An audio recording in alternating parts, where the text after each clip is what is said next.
Justin Community Forum more crippled by Painy. Anime, High School DxD, Haisuku Ru D times D rated. T, English, H issei, words, 155k plus, faves. 4k plus, follows. 4k plus, published, September 3, 2015 updated. April 20, 2017 1146 Chapter 1. Summary. It all started with a joke, a drunk truck driver and dreams of a harem, and ended with a trip to the hospital, a broken leg, a crutch, and the ability to see numbers everywhere. Yeah, life isn't too kind on Issei. Sadly enough, he could see that it was about to get whole lot more complicated. Disclaimer. I don't own DxD or its characters. It belongs to Ichie Ishibumi. Chapter 1. Issei could still very much remember the exact moment that changed his life forever. It was cliché, almost disgustingly so even. It was in the break of his last year in junior high, a few months away from first-year high school. In fact, it was actually when him and his friends, Matsuda and Motohama, had just finished taking the entrance exam to Kuo Academy and were talking about what they would do at the bountiful harvest of women in the only recently co-ed school when disaster struck. A drunk truck driver, a few moments of ignorance brought on by the happiness of talking to one's friends about topics of interest. A careless lack of belief in their own mortality inherent in the youth who had no need to contemplate the inevitability of death. Through all this little, inconsequential things that had happened, Issei could still perfectly see the image mere frames before it happened. A joke told by Motohama that caused both him and Matsuda to laugh, taking their eyes off the road for a few seconds. The desperate honking of the horn by an inebriated driver, driving far too fast to be safe, that recognized moments too late what was going on in front of him. Issei's sudden realization that whatever he did, it would ultimately futile as the front of the car was almost upon him. In a moment of pure adrenaline, pure reflex of his body, in what he believed to be his final act of life, he shoved away both Matsuda and Motohama, pushing them out of the way of the moving vehicle. The hurtling truck slammed into his body a single frame of time after. After that, it became cloudy. All he remembered was being in a haze of pure agony, his body hurting everywhere. No, that wasn't true. He couldn't move anything, and the lower part of his body, his right leg, was frightfully numb. He was sure that that cold meant he was on the fast track to whatever afterlife there was, so imagine his surprise when he woke up nearly a week later, drugged to the gills with painkillers, morphine or something, and what seemed like his entire body wrapped up in bandages like a mummy. He didn't really remember that one. He remembered his parents crying over him at his bedside, in sadness at the pain their son was going through and in relief, knowing that he was going to survive a freaking truck slamming into him at roughly 100 kilometers per hour. If he was slightly more religious, he would thank whatever god he believed in for his intense luck. As it was, the experience simply gave him a much better appreciation for life in general. His friends visited him too, occasionally even bringing along some of their treasures and giving it to him. Honestly, Issei found it a bit much, but they insisted, saying that it was the least they could do since he did save them and all. Occasionally, a doctor that he didn't know the name of came by, asking the usual stuff, "Are you eating right?" or "Have you experienced any blinding pain recently?" It was yes to the latter and a no to the former. When asked by the concerned doctor, Issei told him that it was rather hard to eat when your insides feel like it's killing you with every swallow. That kind of thing kind of makes you lose your appetite. The doctor agreed with the point and wrote something down on his clipboard. Issei hoped that it was something more professional than, "Patient experiences blinding pain. Feed him oatmeal," or something. A few hours later, after yet another visit by the doctors, right when his parents were in the middle of telling him about what was going on in their neighborhood, which lady got pregnant, which boy dropped out of school, the usual gossip, he suddenly fell unconscious, convulsing and frothing at the mouth. At least, that's how he pictured it. That was what happens in the movies. After he thankfully regained consciousness, the same doctor came by with an X-ray, saying something about a missed piece of glass that penetrated into his brain and assuring him and his parents that they were doing everything they can to fix it and that it was merely happenstance that they missed the freaking shard of glass inside his head and that it wasn't going to happen again and that they were going to treat him as best as they could. In other words, they were sucking up to them in order to not get their asses sued for missing something that really should have been obvious. Even he knew that patients with massive head wounds should have been X-rayed at the first chance they could get. After one such conversation where the Hyodo family was provided with luxury steaks for lunch, free of charge naturally, and the doctor that he really should know the name of by now was talking about free healthcare from here on out, that Issei noticed something. Numbers. Numbers absolutely everywhere. Floating in the air, sitting on top of objects, lazily waving about people. Everywhere he looked, those numbers stared back at him. He hesitantly reached out to touch one of them and found that his fingers simply passed right through him, telling him that this was all in his head. Now Issei was never what you would call a genius. In fact, he was downright book dumb, barely passing his subjects in junior high. The only time he studied seriously was a few months ago, and that was all for the sake of getting into Kuo Academy, the school full of dreams, for him and his friends at least. However, after days of the numbers staring into him, it suddenly all made sense. He didn't know how, or when it started, but he suddenly gained an aptitude for the subject that made many a student cry in frustration at the seemingly illogical way the numbers move. Not to Issei, at least, not anymore. He didn't know what the numbers meant or what it did. All he knew was that it made sense. One day, he asked Matsuda and Motohama both for math books that they owned, and they bought it the next day, along with a few more questionable materials, asking him if he really was that bored. He freaked them all out, his friends, family and doctors alike, when in a span of 10 minutes, he finished 2 high school level mathematics books as easily and naturally as Da Vinci with his art.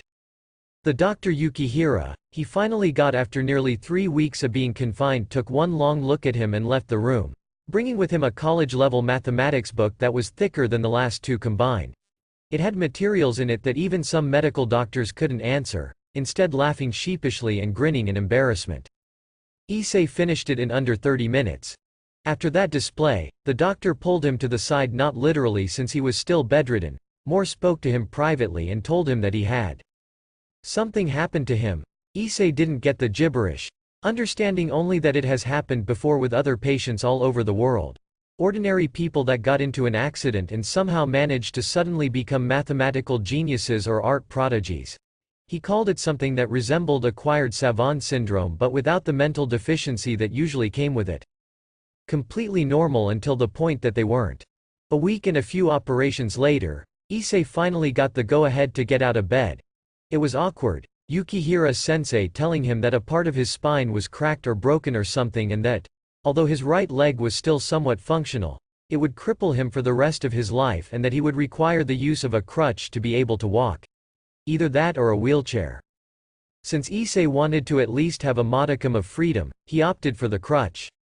It was tough getting used to it, sure. Throughout all his life, he was sure that he would remain relatively fit and healthy, and that the walking implements he sometimes saw in the supermarkets would forever be a moot point to him. Nice to know that his preconceptions were being proven wrong this early in the game. It would save him a ton of disappointment later on in life. Yes, he knew was being a bit cynical, but give him a break.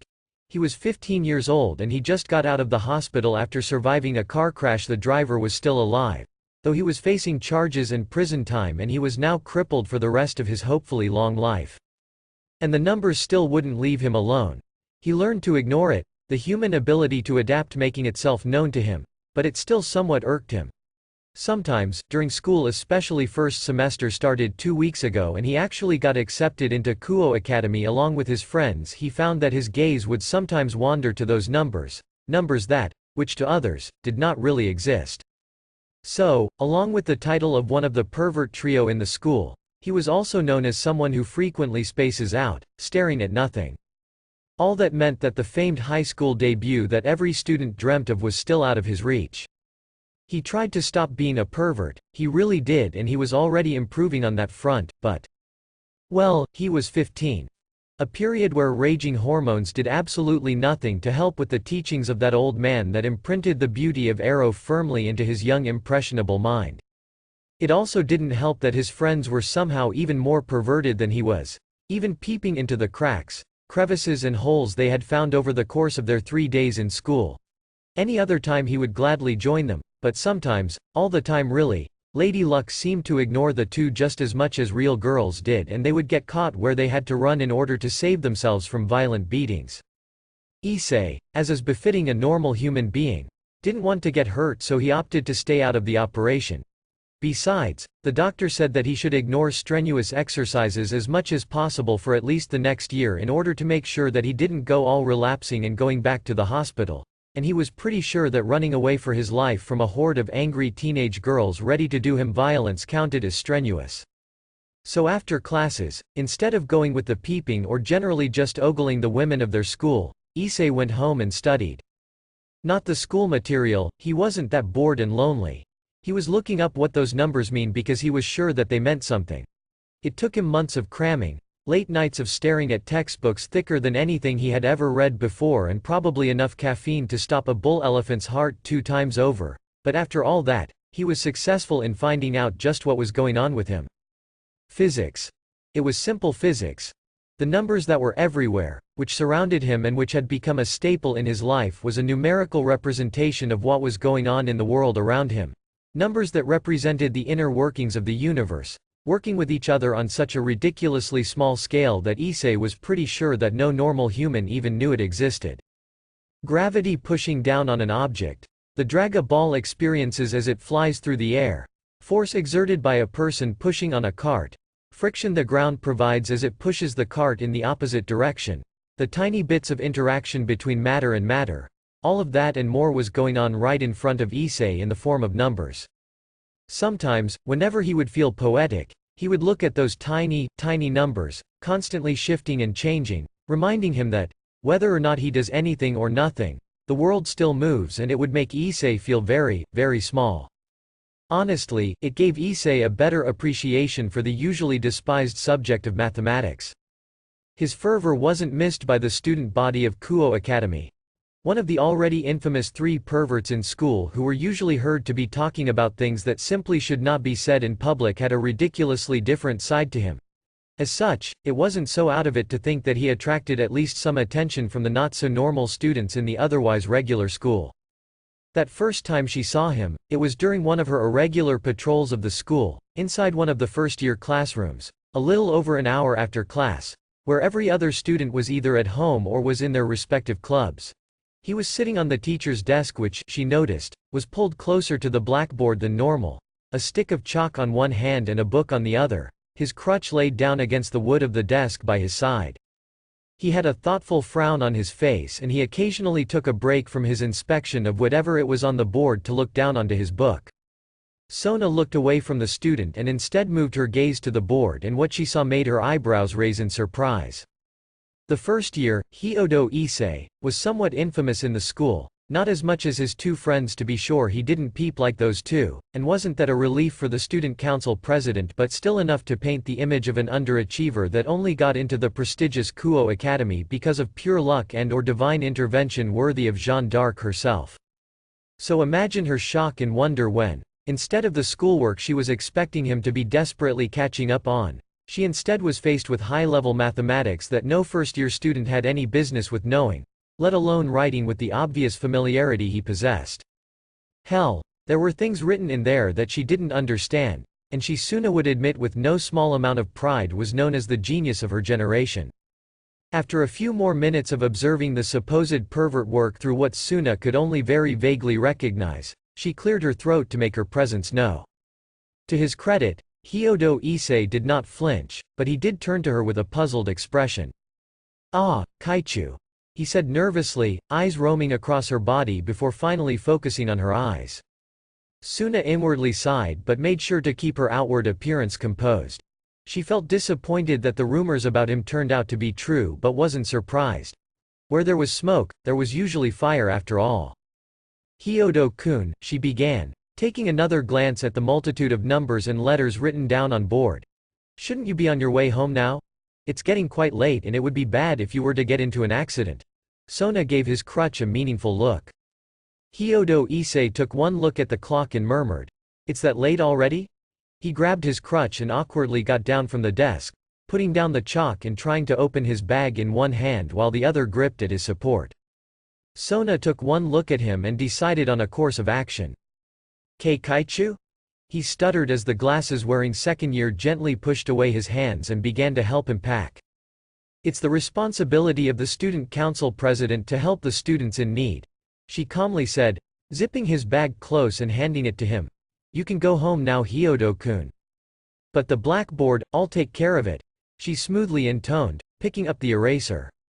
Well, if you're sure, Kaichu. Hyodo Issei rubbed the back of his head and began to leave the room. Thank you. You're welcome, Hyodo-kun. Sona returned, the smile leaving her to be replaced by a contemplative expression, staring at the board that was filled end to end. She took out her phone and took multiple pictures of the equations, making sure that she didn't miss even a single one before erasing it all. She can think that over later. For now, she had her duties to fulfill. The first time he saw her, he didn't stare and drool over her body like he usually would. He wasn't slack-jawed as most other males wont to do when they captured the attention of someone with her kind of beauty. The first thing he noticed was the numbers. That itself wasn't unusual, not anymore at least. He had long since gotten used to them, but the values it displayed was different from everybody else. Humans, he observed over the last few months, had a lot of differences in their bodies. Their weight, body types and compositions, their nutrition from what their usual diet, hell, even their hobbies affect things like muscle mass and the like, but usually, that was all superficial, tiny even compared to the important ones. The body was made mostly out of the same elements and usually nothing else, carbon, oxygen, etc. So imagine his surprise when Rias Gremory approached him and what he saw in her was different. Nothing silly as her being silicon-based instead of carbon like most life on the world, but it was different enough to warrant his caution. Gremory-senpai, he said slowly, ignoring the cries of surprise around him, especially the ones with a hint of outrage from Matsuda and Motohama. Are you Hyodo Issei? She asked, a glimmer of something flashing in her eye. Well, if one of the great Oni-samas of Kuo Academy approaching the pervert trio wasn't enough to cause a scene, then personally talking to one of them cut the cake. Yes. Issei answered cautiously, turning to her and nervously handling his crutch. What is this about? Nothing. She said with a quirky smile. I just wanted to see the person who caught her eye up close. After saying her piece, she turned and sashayed away, no doubt attracting the attention of all the males and quite a few females in the area. What was that about, Issei? Motohama asked, more confused than anything else at the somewhat weird series of events that just transpired. When he turned to Issei, he paused at the unusually contemplative look in his eyes. Rias Gremory was different, that much he was sure. Her looks, family and disposition hinted at that, but it was the numbers that made Issei curious about her, though she certainly wasn't unique in that regard. No, Issei saw something similar to Rias Gremory in one other student in the school, none other than the esteemed student council president of Kuo Academy, Suna Citri. He still wasn't sure if he should investigate further or if he should just keep quiet to himself. After all, the nail that sticks out is usually the one that's hammered down, and he really didn't want to see what Rias Gremory and Suna Citri could do given the right incentive. For now, he would just have to pacify himself with looking at the numbers and trying to figure out what they meant, making sure to not tell anyone what he sees. Lips tell lies, actions misdirect, but the numbers never lie. You just have to look deep in order to find out what stories they tell. As it was, despite all of his earlier thoughts and assurances to himself that he wouldn't get himself in trouble from investigating things he had no business shoving his nose into, he got himself stuck waist deep in, well, trouble. The problem was, he wasn't sure who to blame, fate, or himself. He was walking hobbling really, what with his injured leg and all with Matsuda and Motohama to the latter's home in order to watch the new Blu-ray DVD they had all pitched in to buy when a string of numbers began to show up and the story it told Issei was not by any means a pleasant one. In the air was iron, and quite a bit of it too as the numbers indicated, only increasing as it snaked further and further away into the outer parts of town. Of course, Issei could be wrong. He wasn't all-seeing by any means, and although the numbers rarely, if ever, tell lies, he was still human, and humans made mistakes all the time, especially in something as delicate as interpreting what the figures told. In fact, in the context of this problem, he hoped he was wrong because if he wasn't, well, that meant bad things for someone out there. He could even be wrong in saying that it was iron. He had only ever observed the element up close once, and that was only from the tears of blood that wept from a particularly deep paper cut almost a whole month ago. For a moment, he seriously contemplated just walking away, looking to the other direction and going by his business like any sane person out there. After all, Iron in the air could mean something like a construction site, and it seemed a much more likely occurrence rather than anything else, right? Hey Issei, you okay? Matsuda asked in concern, waving a hand over his face. Issei blinked, looking at the former jock friend of his. Yeah, why? You've been spacing out for a minute now. Motohama pointed out, pushing up his glasses. Do you need to go to the hospital or something? And no, I'm fine. Issei shook his head. I just forgot something that my parents asked me to buy for them. Should we wait for you? Motohama asked, holding up the bag that held their recent purchase. Or do we watch it another day? It's getting late after all. No, you go on ahead. Issei waved off. I'll watch it another day. But we bought it together, with our money, Matsuda argued. It's only right that we watch it together too. I'll just borrow it after you guys are done. Then how about we watch it again, after all of us finished watching it? He suggested, trying hard to keep his gaze on his friends and not on the slowly disappearing trail of numbers. Are you sure, Issei? Matsuda asked, obligation for the three of them to watch it together warring with the desire to watch it now, damn it. I'm sure, guys. Issei said, shooing them away with his free hand. Just be sure to bring it tomorrow. Okay. Matsuda and Motohama waved their goodbyes to him, picking up their pace in their eagerness to watch their new acquirement. Issei watched them disappear behind the buildings as they turned a corner, a pensive expression now etched into his face. I'm just going to look, he told himself, walking towards the direction of the trail of iron which was slowly fading away. If I see something I'm not supposed to, I'll throw my crutch at them. Issei snorted self-derisively. Yeah, that'll work. What he saw there surprised him and stopped him in his tracks. He had braced himself to see violence, maybe a group beating or a gang war. Hell, he had even resigned himself to see a murder. Even bracing himself for the worst, he was still really surprised when his guess was almost spot on. The distinctive uniform of their uniform told him that the two senpais he had recently met with really was more than what meets the eye, and he'd assume they were not murdering psychopaths, both because he didn't want to think the worst of people and because of their reputation in school. The crimson-red hair and the unmistakable presence that was the student council president made it impossible for them to be anyone else. Okay, that he could somewhat understand, given that he had taken a closer look at the two before and had come to the conclusion that they weren't normal by any means, and if he wanted proof, then all he had to do was remember the scene happening in front of him right at this moment. What was surprising was some other students a bit too far away to properly identify, especially as they were in high-speed combat almost too fast to be seen by the naked eye, were currently locked in a life-or-death battle against what seemed to be the love child of Cthulhu and a scorpion with an extra face in its midsection that moved. Issei could recognize Akeno Hamejima well enough though. It was kind of hard to miss one of the two great Oni-sama in the school, both of whom had received their titles even just in their second year. It was even stranger when, according to rumors, some third-year students called girls a year younger than them by the title too. Still, in hindsight, Issei really should have expected it when everyone in the clearing had the same values floating out of them as the two women who were standing at the back, Suna explaining something to the girl with brown hair that ended in two braids who was staring at the scene with a mix between shock and awe. No, actually, that wasn't true, Issei recognized, staring at the latter two. The girl Suna was with, the numbers were, more human somehow. Still different from normal human beings, granted, but it was recognizable enough. And there was still that, something right in the middle of her chest, and whatever it was, Issei couldn't even begin to describe it. In fact, all of the other members of the student council, the ones currently locked in a life-or-death struggle against something that wouldn't be out of place from nightmares, had more in common with her rather than Suna, who, Issei theorized, was some kind of leader to them or something. Sorry you had to see that, Rhea. Sona was saying, looking towards the scene of interest with disdain. This stray devil here seemed to be a pretty recent guest, seeing as the higher-ups had not said anything yet.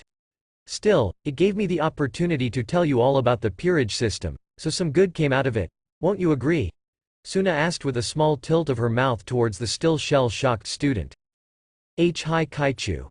She muttered, dazed, still staring at the last, valiant even, but ultimately futile struggle of the so-called, stray devil, as its strength began to slowly wither away and eventually vanish, meeting its demise at the end of a blonde student's sword. Rias watched the two's interaction from the sidelines with a somewhat bitter yet genuinely happy smile on her face. Suna. Rias. Sona returned, looking to her rival and leaving Rhea alone with her thoughts for a while. Thank you for coming to help. It would have been a disaster if Rhea was thrown suddenly into a hunt so soon after being resurrected.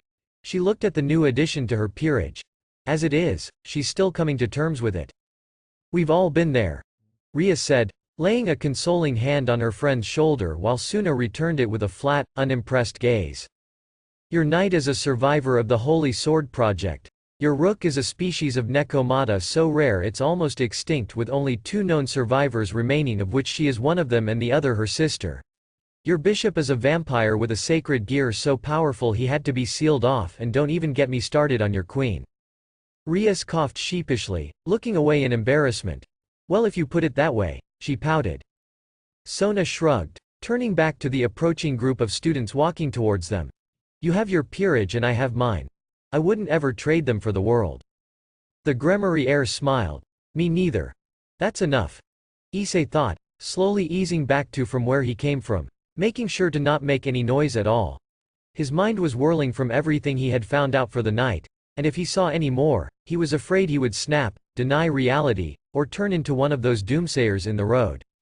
So Issei, having left the premises, missed the following exchange. Bucko, someone was there. Kaneko reported. I know. Rias confirmed, staring at the tree where Issei had been leaning against now that he wasn't there to be frightened off by their attention. I was waiting for him to come closer. She stole a sideways glance towards her fellow king. You sensed him too, I believe? Of course. Sona said, adjusting her glasses. Hyodo Issei, a recent person of interest in school. I even have some thoughts of recruiting him for one of my own. She trailed off thoughtfully, remembering the equations he had been solving in that blackboard. If you say that kind of thing, then it makes me want to steal him for myself too. Rias said jokingly but with a tone of desperation so well hidden that anyone who hadn't known Rias for as long as Suna had would have missed it. Sona's eyes flashed as she pursed her lips. Rias was getting desperate. She knew that Rias' family was slowly pressuring her into accepting the marriage proposal from the Phoenix family, which the redhead had vehemently refused, seeing as the third son, and wasn't that just insulting? Rias Gremory, who was desired by the whole of the underworld and the sister of the Mao Lucifer, wasn't even worth the heir of the family. Was known as an arrogant playboy and somewhat of an asshole. Sona was actually unlucky enough to be visiting her when the argument came up. It wasn't pretty. Still, sympathetic as she was for her childhood friend's plight, she couldn't even think about letting go of someone with as much potential as Issei Hyodo. When the brunette should eventually learn how to use magic, and Suna would make it her life goal to make him learn if she had to, then the president had no doubt that he would be phenomenal, especially with that gift of his. And that was what it was. A gift. His affinity with numbers bordered on the miraculous. Sona didn't quite know to what extent, but the math written down on the board alone could have created and powered several high-class spells with barely any magical excess being wasted whatsoever. Sona doubted that even with her using the whole of her devil magic, which was more powerful but wild, and not regular ones, much more precise and ordered, just the way she preferred, she would be able to match a spell backed up by that kind of equation. Rias and Sona secretly envied her for her abundance of her hereditary power was more powerful than her at the expense of control. But with enough time, Sona was sure that Hyodo Issei would be able to outmatch, perhaps overpower even her, the so-called crimson-haired princess of ruin. Still, if she offered him a position so soon, then he may grow suspicious, and she couldn't have that, not when that talent that was just waiting to bloom was still untended, dormant. No, she would have to work her way into his life and then drop hints about the possibility of him joining her forces, and what an asset he would become. Just thinking about him made the greed inherent in all devils flare up in desire. The next morning was used in convincing himself that, yes, last night really did just happen. Yes, he now had solid proof that Rias Gremory and Suna Shitori were by no means normal human beings, if they were that even, and no, he was not going insane anytime soon, or at least, he hoped that he wasn't. It would just plain suck if he was. So Issei went through his usual morning routine, showering, dressing up, eating dinner made by a now more doting mother, talking to a more engaged father, and then leaving to go to school nearly half an hour early, turning down his parents' offers to walk him there as was the usual since the school year started. He walked through the familiar roads with his now familiar gait. During junior high, he would leave the house 15 minutes before classes would officially start, meeting up with Matsuda and Motohama later down the road, and they would reach their classroom just a few minutes before the bell rang, signifying start of classes. Since Kuo Academy, which was roughly the same distance to his house as their school before, he stupidly left home at the same time when he was fresh off the hospital. To be fair, he really didn't realize that walking with a crutch would be all that different. Still, after nearly getting himself and his friends late for first period, his right leg protesting quite a bit at the abuse he had abruptly heaped on it, he made sure that he leave early from then on in order to save himself some pain. "Issei, you don't know it yet, but you're so sorry you missed last night." Matsuda grinned as he and Motohama approached their disabled friend. "Yeah, you missed it. The DVD was amazing." The four eyes gushed out, unshed tears sparkling in his eyes. "It was everything I dreamed it would be. Nay, it was more. It was a slice of heaven itself taking the form of a disc." Issei looked at the two of them with blandly amused eyes. "You done yet?" "Yeah. Pretty much." The two nodded, composing themselves again. Motohama took out the case and handed it to Issei. "You really should try it out, you know. The story was surprisingly touching, better than anything I've watched so far." Issei received it with a bemused smile. "Thanks." He placed it on his bag with care. Motohama would probably throw a fit if it got a scratch or something. He was weird like that. And the three began to talk about stuff that normal teenagers talked about. Assignments they didn't do. Topics in classes they didn't understand. Little things that made up a normal high school life.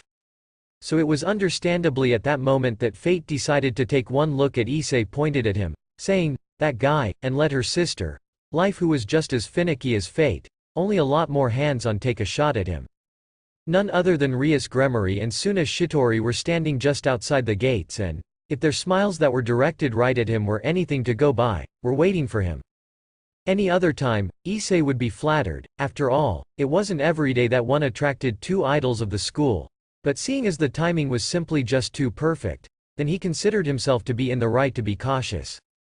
Any hope he had left that he was not their target was dashed to tiny little pieces when they approached him with an almost eager air.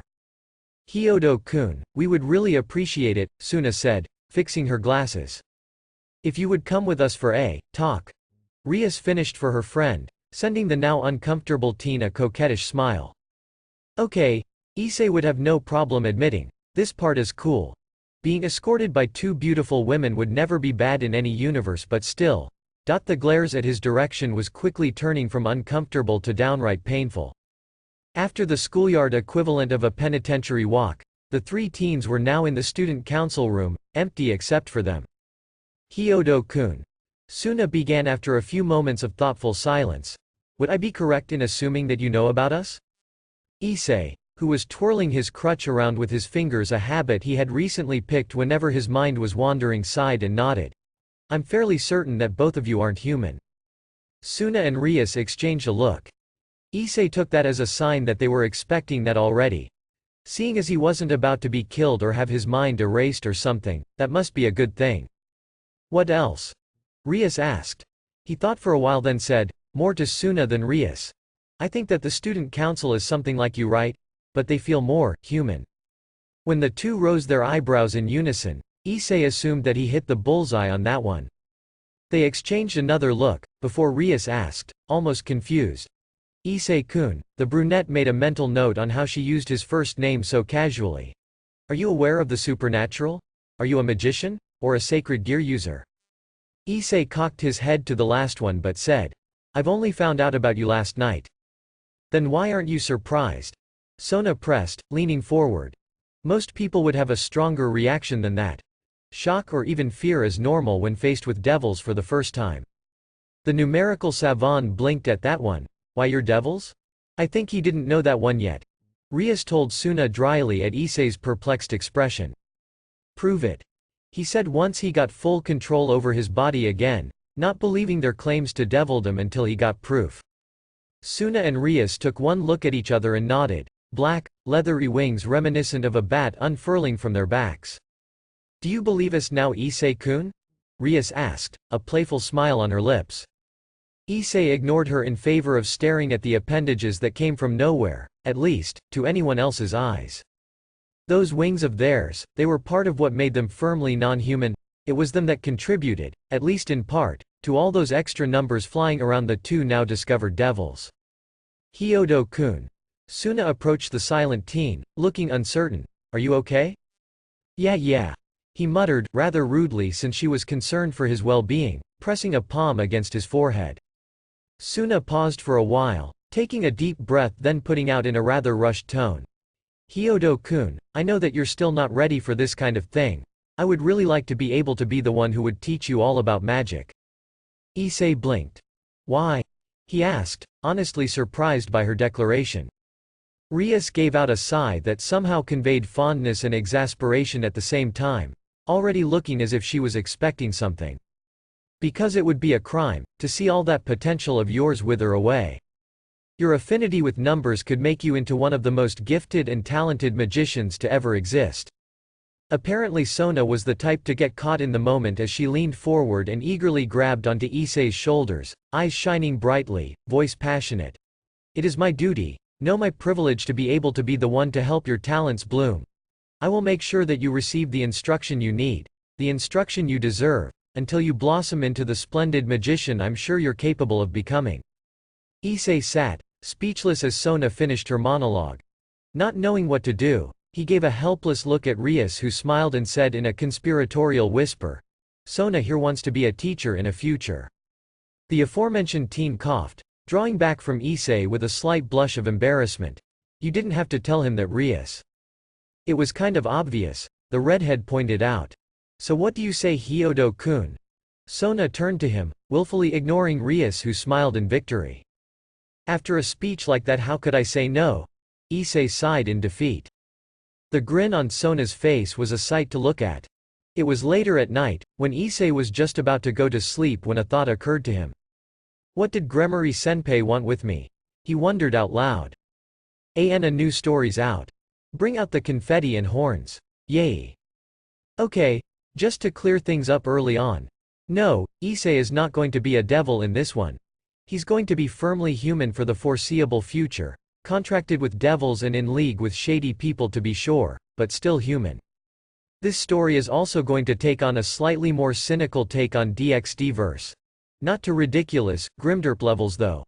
Just wanna make characters seem more like people, and people don't usually trust each other very well unless they have good reason to. I will also take some liberties with canon, not a lot, just a little, like Issei being friends with Motohama and Matsuda before high school, because I have no idea if it's true or not and can't be bothered since they're not really all that important. Sorry guys. I will also be a bit free with magic in the DxD verse since I don't really know in-universe mechanics all that much.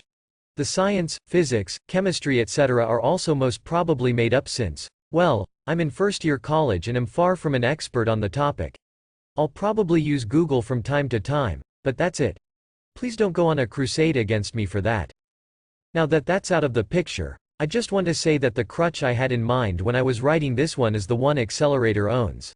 The first one, not the weird-ass thing with 4 legs. No, I'm not giving up on pasts, college is just giving me more problems than I thought. Not sure about which one I should update more often though, pasts or this one. Reviews are very much appreciated. Ch 1 of 15 next. 1146 Chapter 2 Summary. It all started with a joke, a drunk truck driver and dreams of a harem, and ended with a trip to the hospital, a broken leg, a crutch and the ability to see numbers everywhere. Yeah, life isn't too kind on Issei. Sadly enough, he could see that it was about to get whole lot more complicated. Disclaimer. I do not own High School DxD or its characters. It belongs to Ichie Ishibumi. Beta, D by Demon Warrior 1029 Chapter 2 Inside the Occult Research Club room. Nestled in the forest of Kuo Academy, Rias Gremory was pacing relentlessly. The tea that her close friend and queen laid down for her untouched on the table. Her mind a maelstrom of thoughts and ideas, each one that passed by being discarded just as quickly. No matter what was going on, one truth remained. She was slowly being pressured into accepting the engagement to Riser Phoenix, third son of the noble house of Phoenix. Her parents didn't make it all that obvious to be sure, hiding the offer beneath smiles and promises that were simply too good to be true. She didn't even know why they were doing it. Both Gremory and Phoenix weren't even close to being wiped off. And even if that were the case, then why Riser? She was Rias Gremory, heir to House Gremory, shouldn't she at least deserve an engagement to a fellow heir? Ruval Phoenix, from what she's heard, was a perfect gentleman and, more importantly, unmarried. Sure, she was pretty young compared to him, but they were devils. She could marry someone older than feudal Japan and no one would bat an eye. Rias. Akeno murmured, laying a hand on the shoulder of her king. Your tea's getting cold. As if a puppet with its string cut, Rias sighed and slumped down on the couch, Akeno handing Rias her tea and sitting right next to her best friend. After a few moments of silence, Rias told Akeno, I want him. Era? Has my king finally found somebody that got through the heart that she closed off against the world? Akeno teased, trying to lift the mood. It seemed to work, Rias' lips twitching into a reluctant smile. Issei Hyodo. She muttered, taking out a complete profile on the student that captured Sona's interest. Are you going to recruit him? Akeno asked, peering curiously into folder. Maybe. Yes, I'm still not sure. Rias admitted, leaning back and staring at the ceiling. But in the meantime, maybe a pact between us would be possible once he becomes a magician. Rias stood up and began to take off her clothes, Akeno rising as well and taking out a towel along with a change of clothes for her king. Laying face up on the table, written in bold at the very bottom of the paper were the words, potential sacred gear holder. In truth, Issei didn't really know what to expect when he was to be instructed in the mystical arts of magic. Okay, so maybe he did expect to learn a card trick or two. After all, how else can anyone explain a deck of cards appearing from nowhere? At least one of those performers had to be real magicians, right? He was wrong and Sona had given him a look which screamed, you are an idiot. The first thing magicians learned, Sona taught him, was mathematics. That's why most magicians started at a young age, their malleable minds working to their advantage in order to cope with high-level calculations. Issei, however, was a different case. Since Sona had already found out that he was good with math, she went to find out just how much. The answer she found? Terrifyingly good. It turns out, doing several high-level mathematical formulae all at the same time, leaving one mid-solution to work on another and so on and so forth until finishing all of them at virtually the same time, was, in her words, amazing. So, finding out Issei's foundation on the subject, Sona had gone on and explained that the calculations were the core of magic, that the better a magician was, the more efficient their circles were and the less magical power they wasted. Apprentices were usually sloppy, the magical equivalent of radiation dripping all over the place all while the end result was mediocre at best. On the other side of the spectrum, archmages, the pinnacle of magicians' power, could do stuff that would heavily test several laws of physics all while sipping at their cup of tea, their reserves barely even touched. After 3 days of after-school lectures about magicians' history, their contributions, famous magicians, usual contracted creatures, Issei was now finally, thankfully, working on the practical side of magic. Once again, he had stunned Sona by the progress he showed. Issei had made several high-powered, albeit somewhat basic, magical circles in a matter of minutes with hardly any effort and only a bit of magical energy on his end. That's enough for today, Sona said, a slight tremble to her voice. What? Why? Issei asked, dismayed at having the ability to manipulate reality to his whims being shut down, pure childish joy shining through him. Because Hyodo-kun, she muttered, taking off her glasses and pinching the bridge of her nose. If we do not take a break, I'm afraid that I might get an aneurysm from all this. What? He asked, the magic circles dissipating away from existence as he turned his attention on her. Did you say something? Nothing. Sona sighed, replacing her glasses. I still have to do some paperwork back in the student council room. And no practicing without my supervision, she added when she saw Issei was about to continue his work. Come on Kaichu. He whined. I'm already good enough, aren't I? Just a few more minutes and I'll stop. I promise.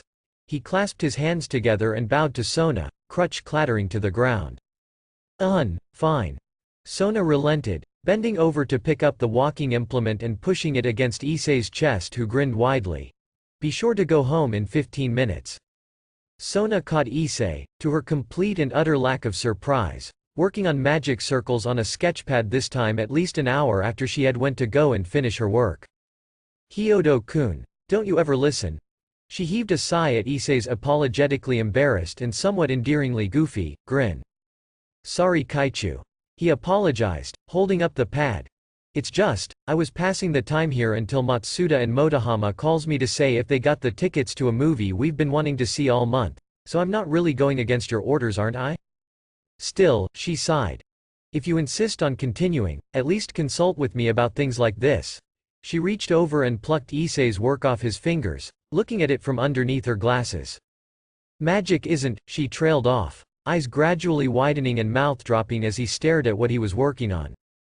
It was a pattern, she recognized, one of the most deceivingly simple and yet at the same time, intricately complex one she has ever seen.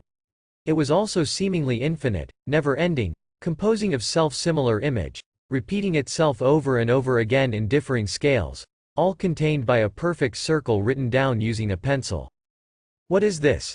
Sona asked, mouth suddenly turning dry. What's what? Issei repeated, looking up from where he was fiddling with his phone. Oh, that, he put away the gadget, turning to Sona and explaining sheepishly. I'm not even sure if that circle even works. I was just doodling. I see, she said weakly, her grip on the pad limp. I got to go Kaichu. Issei said, packing up his bags and cane before turning to her, holding out his arms. Movie starts in half an hour and Matsuda and Motohama got me a seat and I still need to buy our snacks. Hyodo-kun, may I keep this for a while?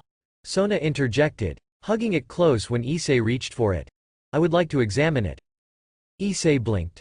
Okay. Just be sure to give it back. Yukihira-sensei says that I should regularly draw whenever I can so my hands don't freeze up or something, even though my hand's been pretty okay so far. Of course. Have fun. Sona waved him goodbye, still holding the sketchpad close.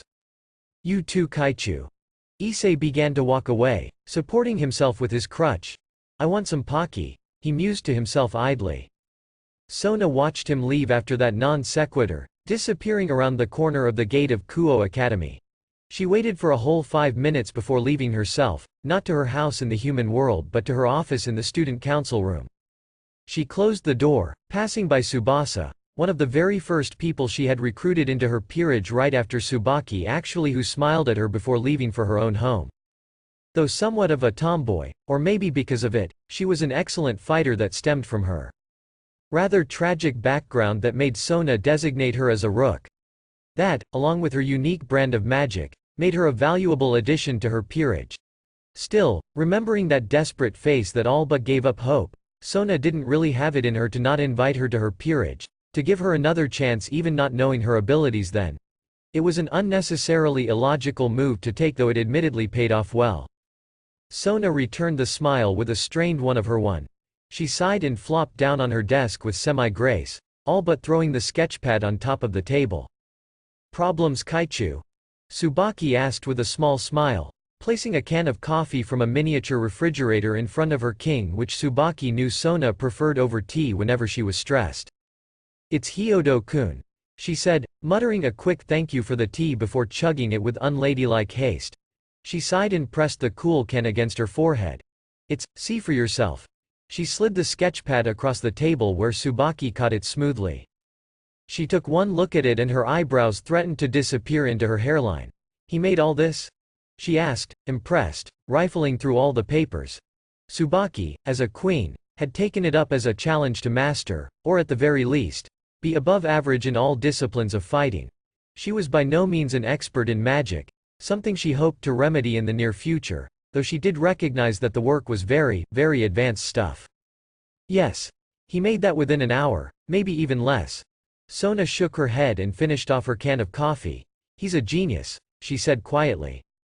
He must be. There may be around 30 in here. What? Sona started, launching to her feet. What did you say? 30. Yes. Tsubaki blinked. See? Half of the thing is filled.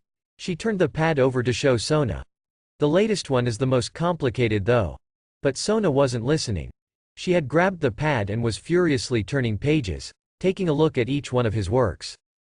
They were very good to be sure. each designed beautifully and efficiently, but none had matched the quality of his latest one, a fractal if what Sona remembered was correct, drawn by hand and with no machines that did the equations or even the sketching for him. I want him, Tsubaki, Sona finally said. I want him in my peerage. Well, the vice president of the school said after a stunned silence, you do still have all your pawn pieces. How do I get him in? Sona frowned thoughtfully, reaching for another can of coffee. What can I offer to convince him to join me? What about the lessons? Tsubaki suggested. You've been teaching him for the last few days, haven't you? Why don't you tell him that you'll only continue if he joins? No, Sona said firmly. I will not compromise his education, nor my dignity as his instructor just so I can monopolize him in the future. It is not worth it, and furthermore, I will never forgive myself if I resorted to such underhanded tricks. I'm sorry, Kaichu. Her queen apologized after a short pause, knowing that she went a bit too far. It's fine, Sona said tiredly. You were just looking out for our peerage, and I thank you for that. What to do? Sona asked herself, dropping the sketchpad filled with advanced magical circles which some magicians would kill to be given a chance to look over that was doodled out by a bored, 15-year-old boy, and instead turned to a compilation of everything they know about one Hyodo Issei. An only child to Hyodo Karen and Hyodo Kazuki, both of which had no prior experience with the supernatural whatsoever. Hyodo Issei had a perfectly normal childhood, going to a nearby grade school, junior high school before transferring to Kuo Academy. The only thing that stood out was that he was somewhat of a pervert, though not to the extremes his two friends did, and that a few months ago, just before school started, he had been involved in an accident that led to his condition. She had even went and asked Yukihira Minato, the doctor that was in charge of Issei's well-being during his stay in the hospital, and gathered all data she could. Blood type, height, weight, and about Issei's prodigious skill in math. The doctor had explained that there were similar cases in the past, enough of it in fact that it's been given a name, acquired savant syndrome, and that he was asking his fellow doctors overseas about them. Sona sighed once again, draining her second cup of coffee and reaching for a third, much to Tsubaki's amusement. Kaichu, it's late out.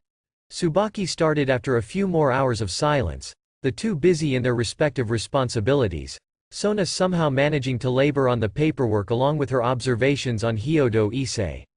The sun had set by then, a quarter moon hanging on the sky. It is. She sighed, finishing up the last paper on her desk. Permission from the archery club to get 2 days off from school to participate in an upcoming competition in Kyoto, and placing it neatly inside a folder, putting it inside one of her desk's drawers. I suppose we should leave now. Unless you want a party sooner, Kaichu? Tsubaki asked with a teasing smile, mismatched eyes crinkling in slight amusement. I would understand. You're a teenage girl after all, and dealing with all this can be so stressful.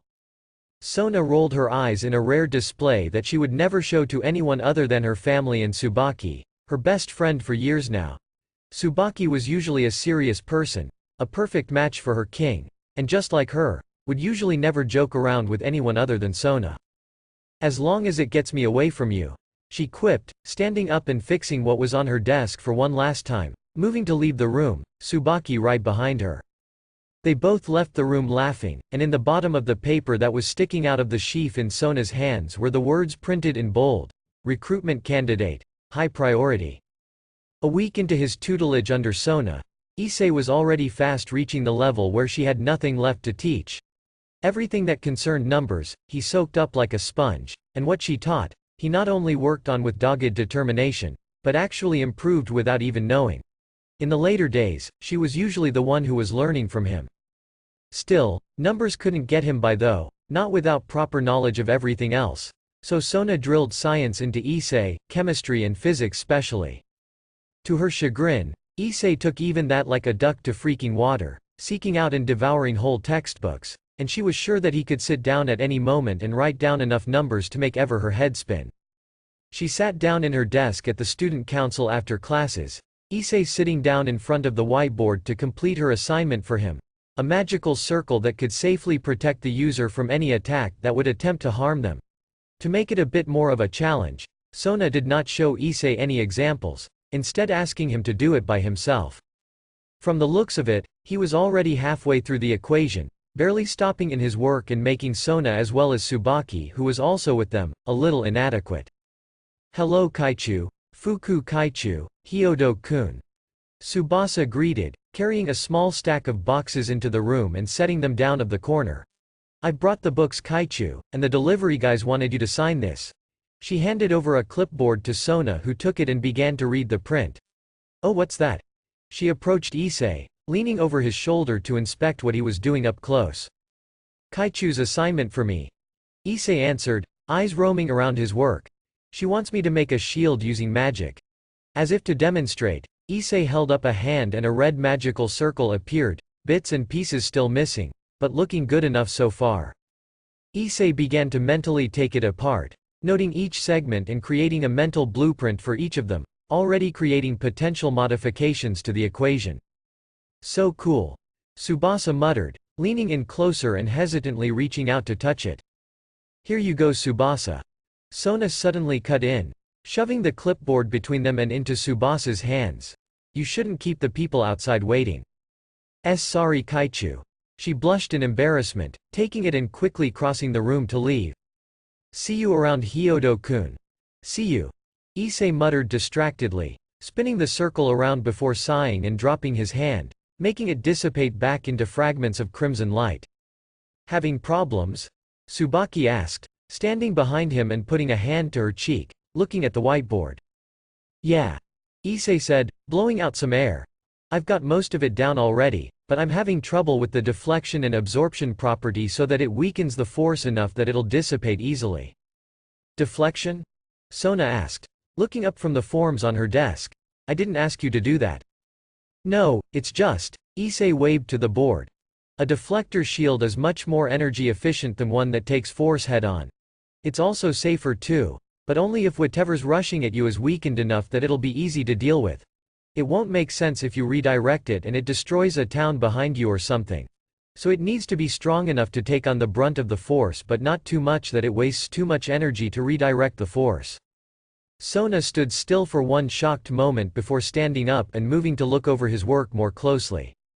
"This is more complicated than I expected Hyodo-kun," Sona said, pressing a hand against her forehead.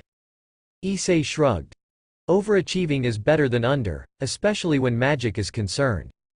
The two other occupants of the room stared at him. "I underestimated you," Sona finally said. "You really are a natural magician, aren't you?" "Thank you," he answered, confused. "I'm not sure what you mean." "Hyodo-kun," the bespectacled student council president began. "At this point, I have nothing left to teach you." "What? It's only been 8 days Kaichu," the cripple protested, leaving his work to argue with her. "Exactly," she pointed out.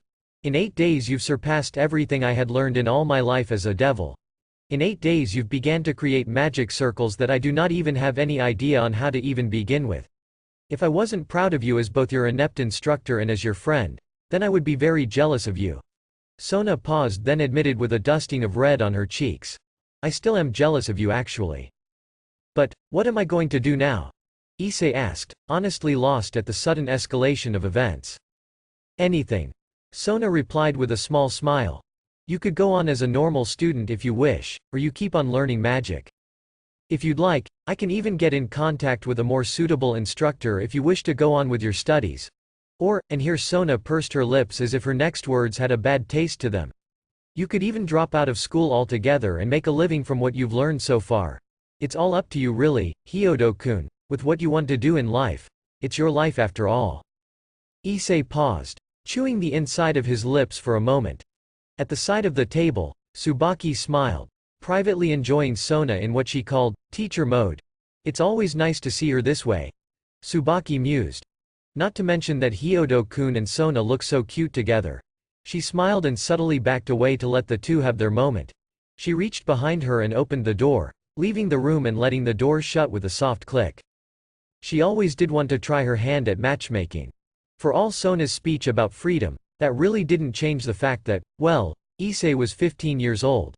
Even if he did want to drop school, which he didn't, then the curfew police would quickly find him wandering around the town during schooling hours.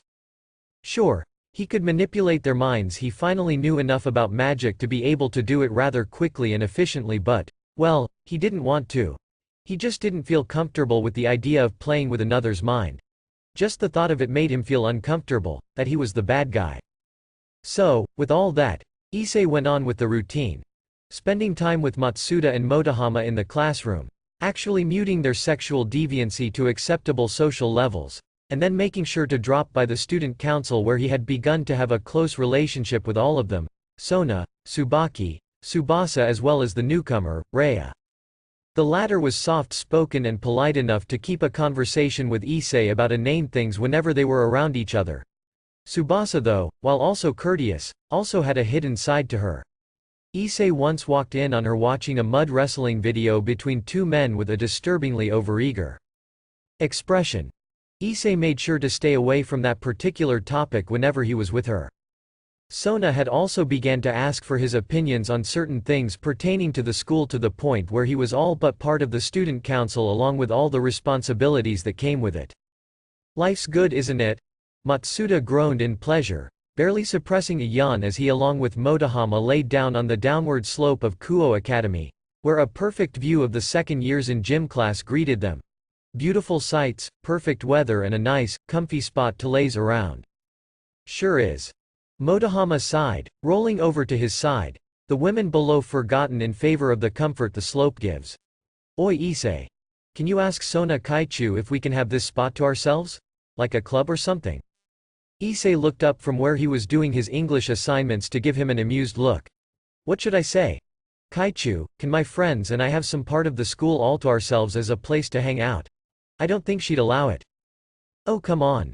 Motohama cried out, half pushing himself up. You and Kaichu are an item, right? I think she'd say yes if you ask her. Issei scowled in an effort to hide his blush. He reached over and swatted Motohama over the back of his head, eliciting a yelp of surprise. No, we aren't. We're just friends. And I seriously doubt that, even if we were a couple, she'd just hand that sort of thing over to me. But you do like her, right? Matsuda piped up, looking curiously at Issei. Beside him, Motohama sat up fully now, gaining a calculating gleam in his eye. I mean, you've been with her every single day for like a month now. If being with someone every day means I like them, then by that logic, I should be head over heels for you guys. Issei replied blandly. I didn't know you thought about us that way, Issei-kun. Motohama gasped, laying a hand on his chest. I always thought. We appreciate the thought. Matsuda added. But we're attracted to women, you see. But don't worry, we'll always be friends. Issei stared at the two of them with half-lidded eyes. You done yet? Yeah, pretty much. Matsuda said, dropping the act. But seriously, if you ever get the chance, go for her. She's doing you good, man. I know. She's the type to bring out the best in others. Issei rolled his eyes.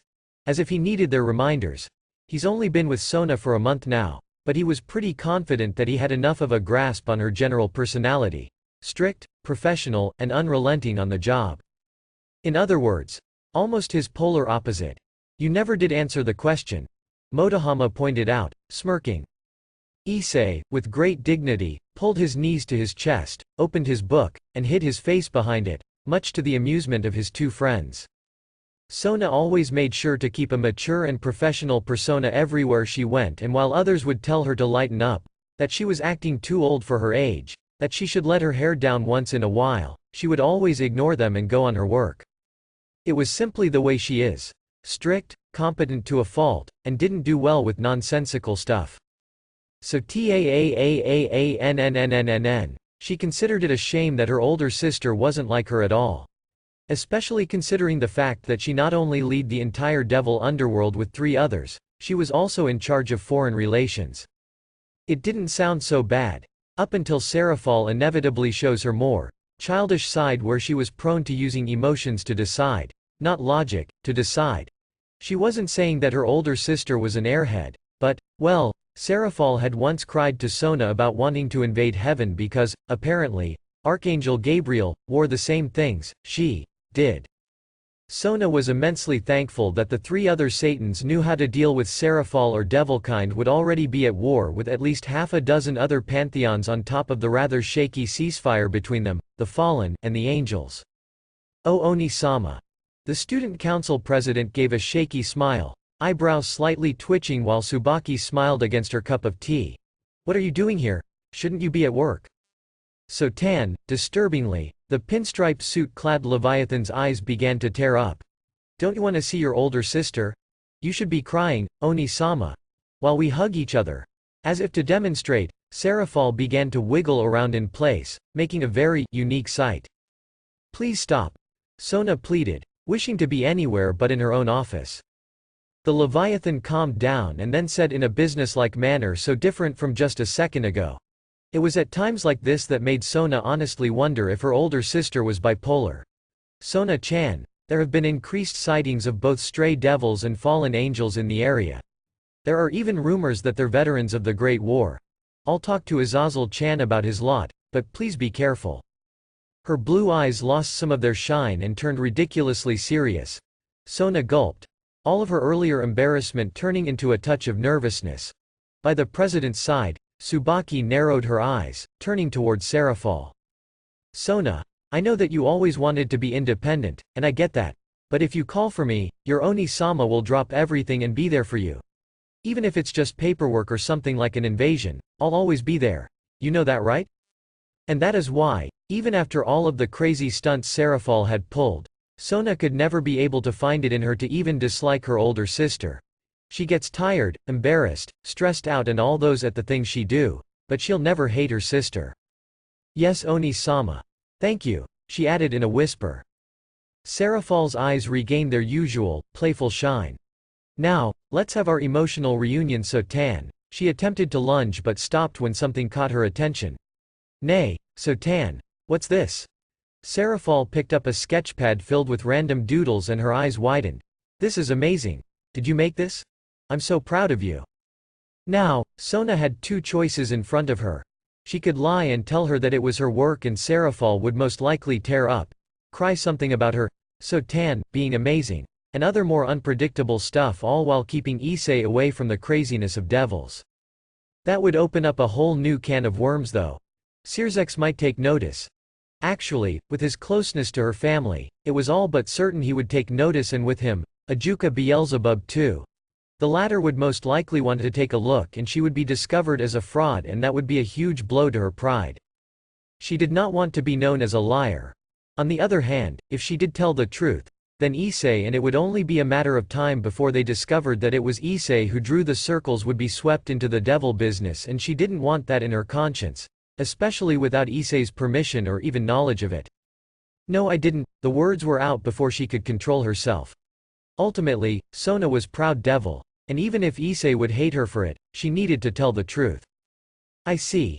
Serafal muttered, turning over the pages, looking over at each design before arriving to the last, and her eyes widened for one moment before becoming eerily inscrutable. Sona-chan, can I take this home? I want to study this for a while. That isn't mine, she argued, feeling a tiny flash of guilt towards Issei for taking his sketchpad. Oh come on. Please see? I'll be sure to return it. For all her pleading, Serafal's eyes made Sona feel like refusing was not an option. Oh of course. Thank you. And just like that, Serafal brightened up again, all trace of her earlier scariness disappearing. Goodbye Sotan. You too Tsubaki-chan. She waved her goodbye, Tsubaki returning it with a shaky smile of her own. A magic circle shimmered to existence behind her and Serafal was gone. By then, Sona was about 75% sure that she was bipolar. What the hell was that? Tsubaki asked, staring at where the Mao had left. I think, it's just a matter of time before Hyodo-kun gets involved in devil business. Sona grimaced, taking off her glasses and laying a hand on her forehead. I'll make us some tea. Tsubaki muttered, rising to make drinks for both of them. Thank you Tsubaki. Sona muttered. She really needed it right now. Magic circles are amazing in that they are what allows anyone with even a hint of magical energy and the know-how to use them in order to bend the rules of the universe to their will. It is, in its basest form, a force which could produce change in reality itself. Most mages used hyper-complicated math in order to create the design of the circles, taking into account thousands of probabilities in order to produce the best results. Most fall flat and instead turn to already established circles, using them instead of original compositions to recreate phenomena that stretched the laws of physics. The creation of magic circles is one of the more complicated things a good mage needs to know in order to truly cement their place as a practitioner. All that doesn't change the fact that, to an outsider, it simply looked like doodles in a sheet of paper. That looks so cool, issei. Hey, could you draw that on my wall back in my room? It'll look good next to my poster of Demons vs. Angels. Motohama peered over Issei's shoulder, looking at the freehand circle he was close to completing. Is that a new sketchpad? Matsuda added, taking a peek at the cover. You already filled the old one? No, I didn't. Kaichu just borrowed the one you gave me and hasn't returned it yet, so I bought a new one. Issei explained, looking over the last detail he added before shaking his head and erasing it. Matsuda and Motohama exchanged smirks. So you and the Kaichu are already lending each other stuff? Could this be love? Motohama sang. Issei blew air out of his nose and turned to level a stare at him. No, it is not. Kaichu and I are not an item. She just borrowed it to look over my drawings.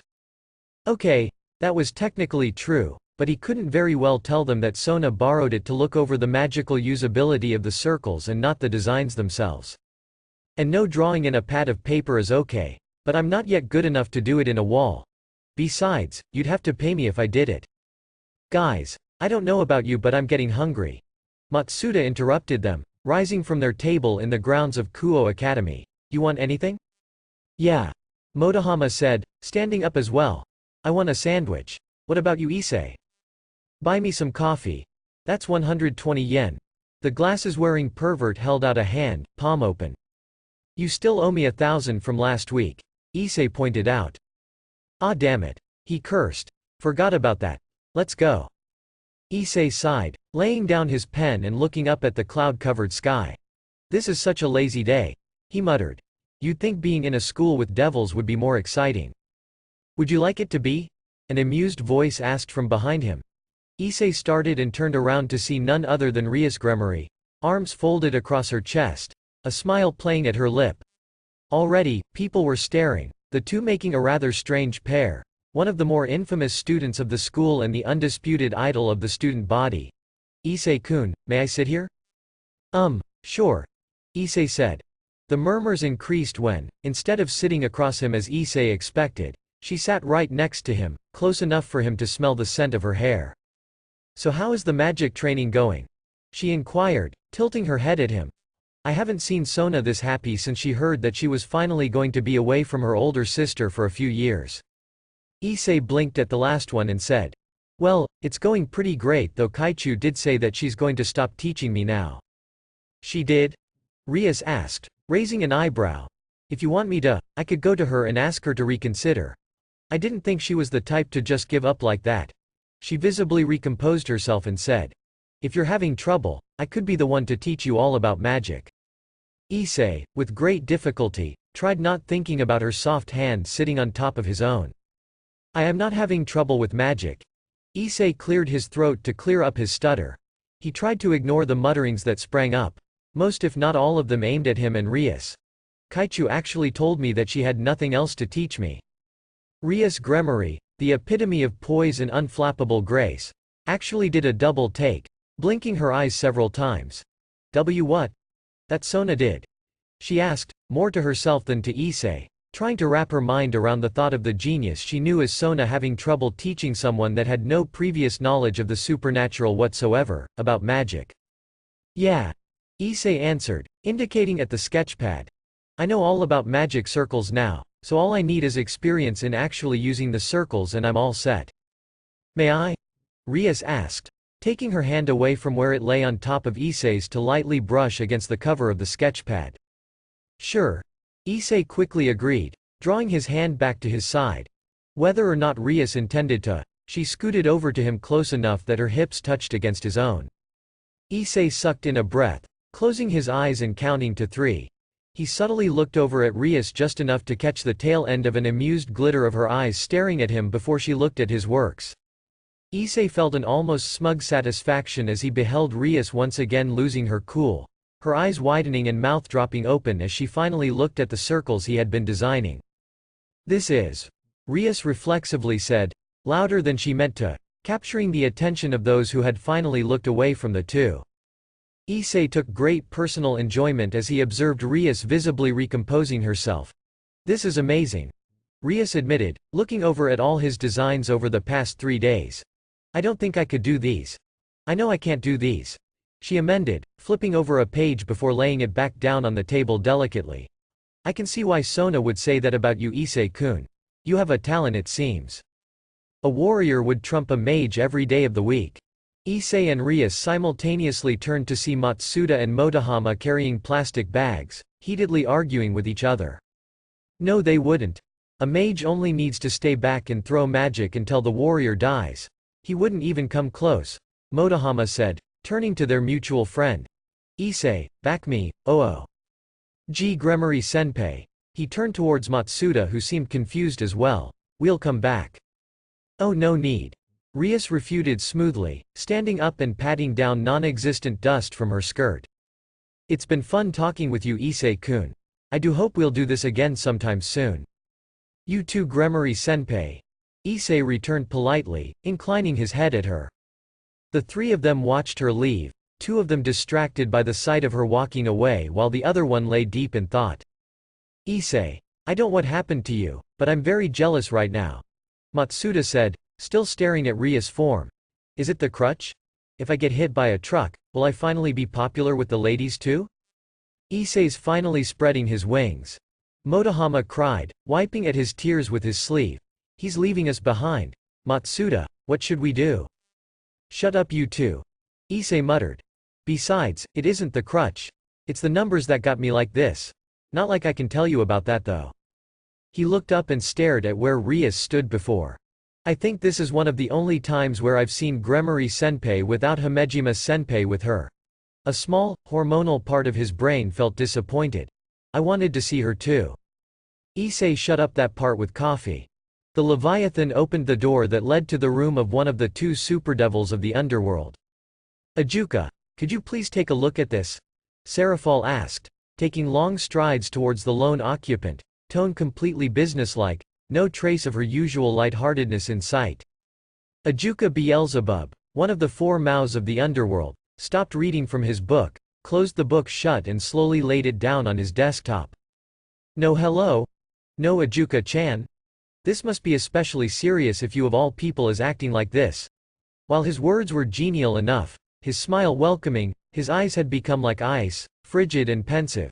He recognized Serafal when she was in leader mode, and if she deemed this matter important enough to warrant that treatment, then he respected her enough to follow her example. Yes. Ajuka, I need your opinion on something. Of course, Serafal. If you would close the door behind you. The door shut with a soft click, hiding the meeting between 2 of the leader of Underworld from outside ears. And after a few months, I finally managed to find time to write. Hell yeah. College, assignments, projects, yada yada, you all know the drill. Some of you may even be living the same hell I am in right now, the soul-sucking experience known as college. Now, onto more important matters. I may or may not update this FIC more than pasts. Reason? I have more ideas on what to do here, and I really want to be able to write it down as soon as possible. I have it plotted out up until the next 2 arcs at least, though with the rate I'm churning out chapters, it might as well be the next decade for all it helps me. This FIC is going to be a lot more free with DxD verse in such that I will not follow the stations of canon. In fact, I will actually try my hand at world building here, albeit only in minor things. So, no to the cliched razor rating game, Rainair killing Issei in their first date and all that. I will try to make new challenges for Issei, which should actually be pretty obvious since he's still a first year here. Reviews are very much appreciated. Previous CH2 of 15 next. 1146 Chapter 3 Summary.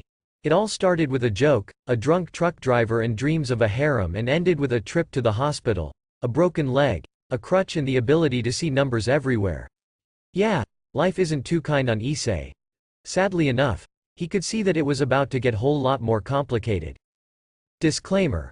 I do not own High School DxD or its characters. It belongs to Ichie Ishibumi. Beta, D by Demon Warrior 1029 Chapter 3 Issei sat in a cafe in Akihabara, waiting for his 2 friends to come back from where they ran off to buy some newly released light novel. Issei would have went with them, But he wanted to buy a new video game too, so they agreed to just meet at the nearby cafe, Issei handing the two of them some money to buy him a copy of his own. So here he was, 10 minutes later, the two idiots still nowhere in sight. A rather large group people entered the store and Issei began to fidget, trying to shut out his mind from the sudden influx of new information that threatened to bombard him, and when they passed by close to him, Issei had to close his eyes with wince, lest the numbers actually overwhelm his vision. "Here's your coffee, sir." Issei looked up, eyes and brain immediately devouring the data provided. 176 centimeters tall, 8'8", 6'7", 8'5". Body fat percentage 25%, unbidden. Even more info flooded in before Issei could stop himself. Blood pressure's a bit low as well as her blood sugar. Clothes made from polyester. Increased hormone production, estrogen especially. Issei's eyes began to become more clinical the more he took in. A trace of iron in the air. Menstruation? He filed that away, diving in even more. No, iron's from the wound in her arm. There's an increase in the white blood cell count in the area over there. Sex? Would explain hormone levels increasing. "Sir?" she said politely, and Issei blinked, coming back to reality. "Your coffee." Issei noticed that she seemed a bit nervous, her smile visibly straining. Thank you," he said to the girl, accepting the coffee. Issei grimaced, looking down into the porcelain cup. 70% coffee, 20% water, 12% cream, 8% sugar. Issei shook his head, closing his eyes and sipping at it, frowning in slight disappointment as the drink was lukewarm at best. He let his head rest on his hands, forcing himself relax. "Where are they?" Issei sighed to himself, nursing his cup. After his month-long affair with caffeine, he found himself growing fond of it and had made it a habit to drink at least 1 cup a day. Sometimes, he needed more depending on how stressed out he was, and now was definitely one of those times. "That bastard Matsuda has my console. I should have asked for it before we separated." He took another sip of his coffee. He leaned down and grabbed the pristine casing of his brand new prize. He took a moment to admire it before an arm came around and smacked a paperback novel into his chest. Issei blinked before looking up to see Matsuda smirking at him. "Got it," the shaved high schooler said proudly.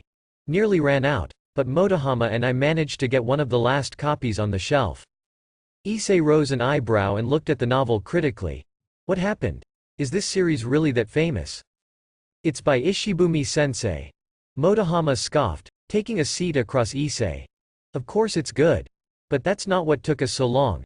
He paused, looking at Issei eagerly, waiting for the latter to ask.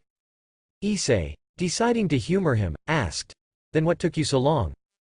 "This." Matsuda took his own copy and, along with Motohama, opened it proudly on the front page. Ishibumi-sensei was in the bookstore. Issei's jaw dropped. "Why didn't I know about that?" "I think it was a surprise thing," Motohama explained, closing the book delicately and placing it back in a paper bag. "Or maybe he was just in the area and decided to go to a bookstore since it's the debut of another novel of his." "Don't be like that, Issei," Matsuda added when Issei looked not a little bit envious. "We got you a signature too." He reached over and opened the novel to display a signature identical to Matsuda's and Motohama's. "You two are the best friends I could ask for," Issei declared solemnly, and the two smirked in answer. "Enough about this sappy crap though. I'm starving. What do you two want?" "The coffee here any good? Do they serve crepes?" "That's such a girlish choice. That's sexist. Men should enjoy what they want without fear of social stigma." "Would you two shut up and just buy what you want?" "Butt off, Matsuda." Issei yawned, laying his head down on top of his table, completely tuning out his math teacher. It wasn't like he needed to listen like Matsuda did, who was pretty terrible at math. At this point, first-year mathematics wasn't even a problem for him now. Hell, he does college-level calculus on a regular basis. Both because numbers became somewhat of a hobby and because that was pretty much the backbone of magic, which he still practices privately every time he was alone and/or in the presence of those in the know. His version of magic anyway. "Hyodo-kun, would you please answer this equation?" the teacher called out, not out of annoyance as other teachers do when catching a student lazing around in the middle of a lecture, but out of the knowledge that Issei was good enough in the subject to finish the equation. It didn't help that every other student in the classroom seemed to be in a slump, avoiding the teacher's gaze lest they get singled out and make a fool of themselves in front of the whole class. Issei stifled another yawn, grabbing his crutch from the side of his chair and walking up to the board. He took the offered marker and, in less than half a minute, solved the problem neatly and passed the marker back to the beaming math teacher. "Very good, Hyodo-kun," he said almost proudly. Issei returned his praise with a somewhat bashful grin of his own. Sonata-sensei, the first year's math teacher, was quickly becoming Issei's favorite, if only for the simple fact that he didn't walk on eggshells around Issei's disability like most other teachers did, to the extent that it felt kind of stifling for him. Not that he minded being excluded from the chores that the school encourages students to do, but it still put him off that even something like PE was out of reach for him, irrational as it was. Hell, if what Matsuda and Motohama were spouting out was true, then he was actually in quite an enviable position, not having to do anything yet still able to gaze at the beautiful sight of the women of Kuo Academy doing sports in their bloomers and shirt combo. Still, despite all those, what Issei wouldn't do to be able to walk on his own two legs again? Ring. Ring. Issei started, looking up to see Sonata-sensei already packing up, his previous work erased to display other problems though still using the same formulae. "Study for this everyone, I'll give a quiz on it sometime this week." The majority of the class groaned at that, with a few exceptions, Issei and Motohama included. The latter leaned back in his chair, giving Issei a look. "Tired? Was it that obvious?" the cripple asked, once again trying, and failing, to bite back a yawn. Motohama rose an eyebrow. "You were pretty much passed out back there. I'm pretty sure I saw your eyes dim out for a bit. What did you do anyway?" "Remember the game I bought 2 days ago?" Issei asked. "What about it?" "Finished it last night." "Respect." Motohama nodded to him. 100%. "All routes completed, all bad ends reached." "What's this about?" Matsuda asked, finished taking down his notes and would most probably be forgotten up till the last few moments before the test, where he'll desperately cram for it. "Issei finished his game last night." The baldy blinked. "That's actually pretty impressive," he admitted. "Though it feels like a waste of money." "Why?" the two asked curiously. "It's just," Matsuda shrugged. "What's the point of playing a game when you're just rushing through things? VNs are meant to be soaked in, to be enjoyed, not devoured like some piece of meat." "What?" he added uncomfortably when the other two stared at him. "That sounded almost deep," Motohama said, looking fascinated, as an artist would when beholden to a muse. "Are you really Matsuda?" Issei asked doubtfully, grabbing his crutch and poking lightly at the shaved high schooler's thigh. "An imposter maybe. Oi, you too, what's that supposed to mean?" Sona sat in her desk, filling out the paperwork, with Tsubaki handing out the last batch that needed her touch while clearing out the ones she was already finished with. "Tsubasa, could you please hand these over to the principal's office?" the vice president requested, handing over a binder full of papers to the blue-haired rook. "Tell them that it's about the student council suggestion for the budget allocation for the clubs next semester." "Of course," Tsubasa said, laying down the newspaper she was reading and taking the offered binder from Tsubaki. "Since I'm passing by the vending machine, do you want me to buy you some drinks?" "Milk tea for me please," Rhea said quietly, tidying up the shelf behind Sona. "Same," Tsubaki requested. "Me as well." Sona held up her index finger, finishing up the last of her paperwork and laying back in her chair, bending over to rummage around her bag before taking out a lunchbox. "There's still nearly 30 minutes to go till lunchtime ends," Tsubaki said, idly picking up the newspaper Tsubasa was reading, open towards the tabloid parts.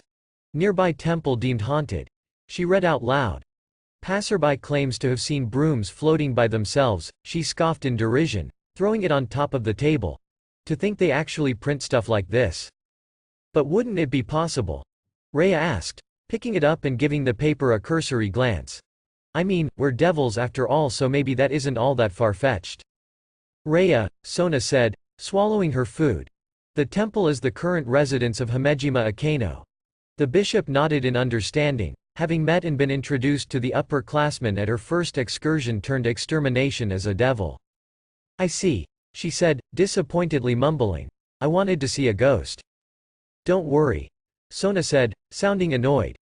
Rias has plans to bring in actual ghosts for her club this coming school festival. I'm still convincing her to. So taaaaaaaann. The sound immediately made the student council president forget what she was just about to say, freezing in place. Why's she back so soon? While she didn't exactly hate her sister, she didn't exactly look forward to her erratic visits to the school. Still, despite not looking it, Serafal could be surprisingly responsible, especially when it concerned the underworld, so there must be a reason for this. It immediately became clear to her when the magic circle transported not only her older sister, but also the former heir of the Astaroth family, as well as her fellow Mao. Beelzebub Sama, she gasped, springing to her feet and bowing low as a sign of respect, Tsubaki following right away as well as Rhea who, eeped, before following her king's lead. To what do I owe the pleasure of your visit? As much as I'd like to say I simply wanted to visit you, I'm afraid to say that it's business that brought me here. Ajuka smiled down at her, giving her an appraising once over. The human world's done you well it seems. Thank you. Sona said, standing up with her present peerage following suite, Rhea still looking out of her depth. But what exactly is this business of yours if I may ask? This. Serafal piped up, opening up a pad and showing it to Sona. The student council president fixed her glasses and looked it over to recognize Issei's last work for the sketchpad, the fractal equation. Ajuka-chan wanted to know who made this. What? Sona blinked, looking at the two Mao in front of her. Why? I just wanted to meet the person who made something similar to what I did. Ajuka said, taking the pad of paper. This fractal is quite like the things I was working on right before the Civil War hit. He smiled. It's only natural that I'm curious about the person who seems to be walking the same path as I did, right? Sona almost paled at the implications of that single phrase. She was thankful she was holding nothing because she suddenly felt very weak. Come on Sotan. Where's the mystery magician? Serafal interjected, looking eager for something other than her little sister and magical girls. Somehow, someway, it made Sona feel more dread than if that look were to be directed at her. I don't think it's right for me to disclose his identity without prior consent, she said, inwardly proud of herself that she managed to come up with such an excuse. Unfortunately, Serafal seemed determined to find the mystery magician, as she called one Hyodo Issei. Sotan, not fair. Then I'll just look for him myself, she declared, switching from disappointed to fired up in a second.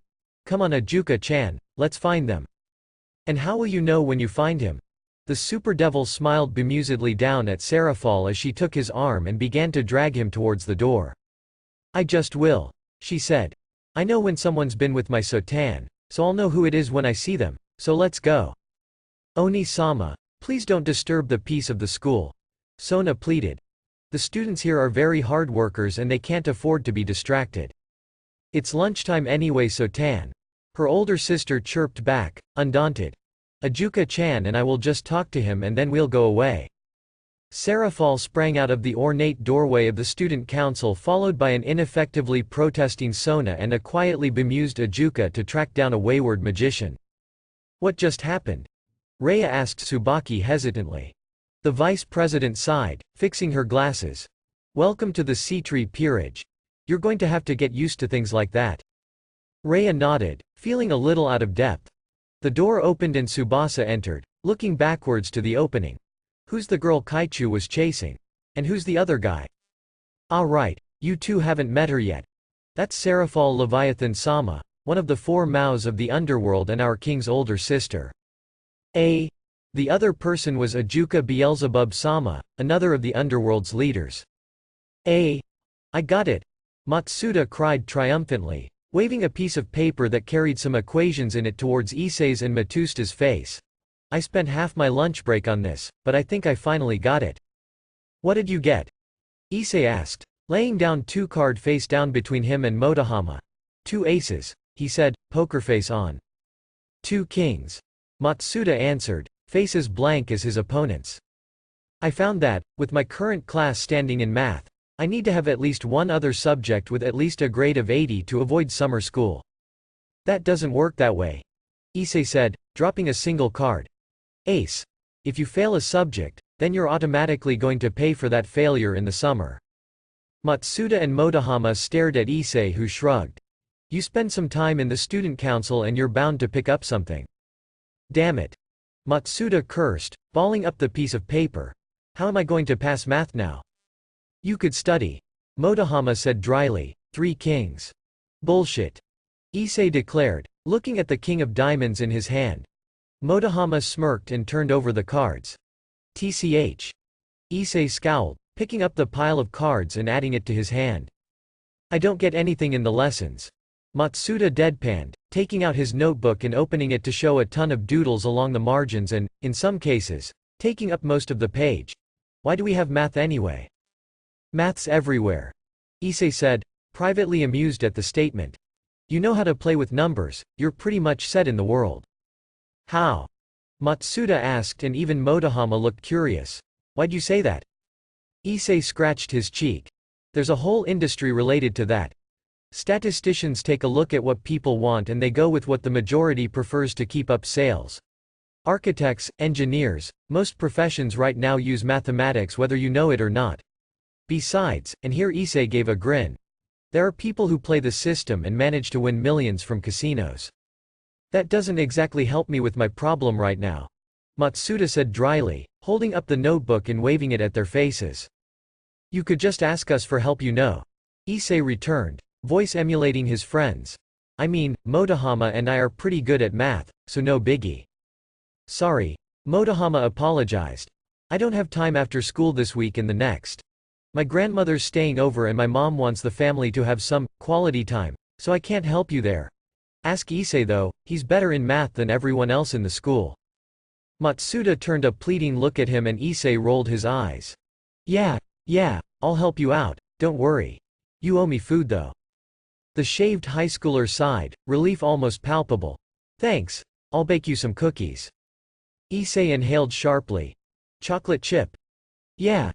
Mom just bought some new baking utensils last Saturday and I've been looking for a reason to use them. Wait.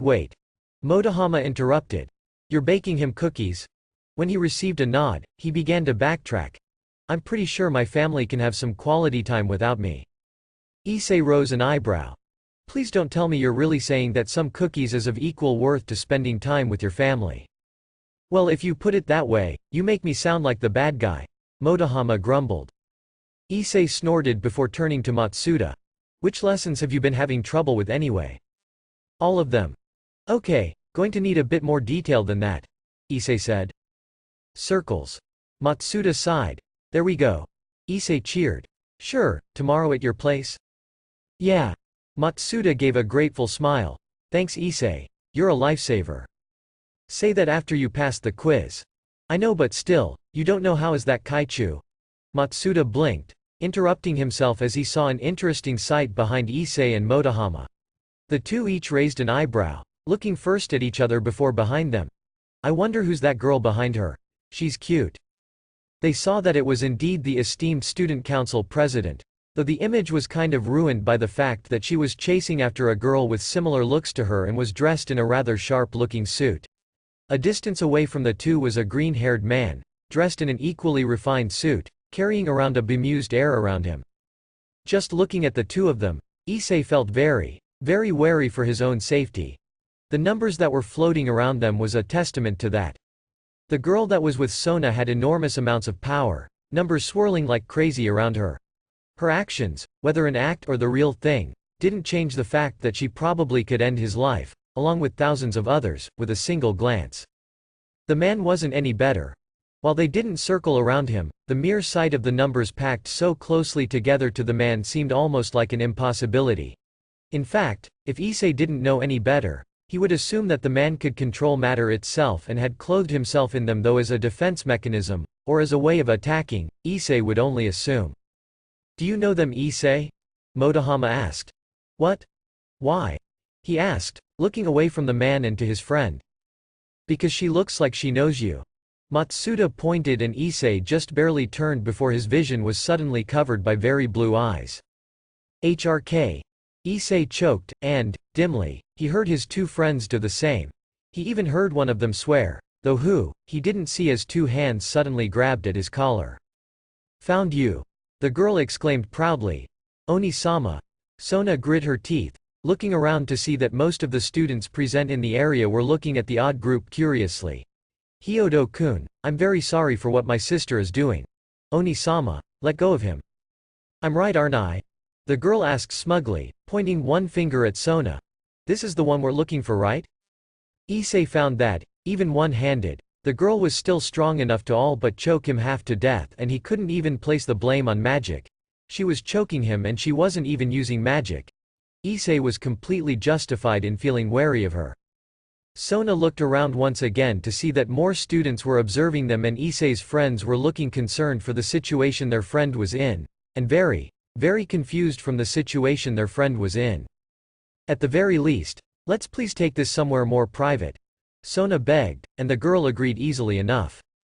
Sure. Opening parenthesis closing parenthesis opening parenthesis closing parenthesis opening parenthesis closing parenthesis opening parenthesis closing parenthesis opening parenthesis closing parenthesis opening parenthesis closing parenthesis opening parenthesis closing parenthesis opening parenthesis closing parenthesis opening parenthesis closing parenthesis.